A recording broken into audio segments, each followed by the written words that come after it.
Fulbright-Clinton fellowships are special because even though we do a lot of cultural immersion, we also have professional placements within different ministries. I was within the Ministry of Justice, and we specifically focus on helping foreign governments with their public policies. You're able to operate under the auspices of being a civil servant in your host country.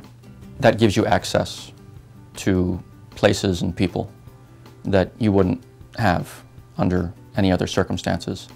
And that access is enhanced by virtue of the legacy of the Fulbright program.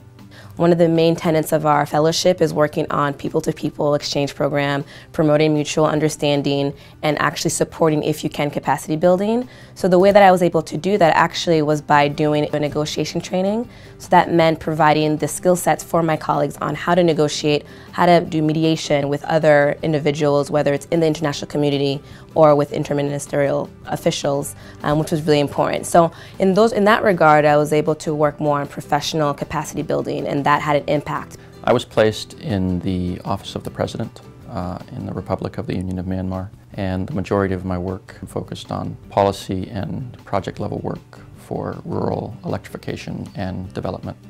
One of the big issues in Burma right now is this idea of energy. The country desperately needs energy and electricity. Only about 30% of the population currently has access to electricity, and without access to energy, economic development just simply can't take place. One of the ways that I impacted the community of Guatemala in terms of disability rights, one of the projects that I did work on while in Guatemala was actually to improve their data collection methods in the Ministry of Education. Now that I left, they're continuing to use the system that I devised, and now they are able to keep track of students with disabilities in real time. Going forward from this fellowship, I plan on continuing my research in Guatemala.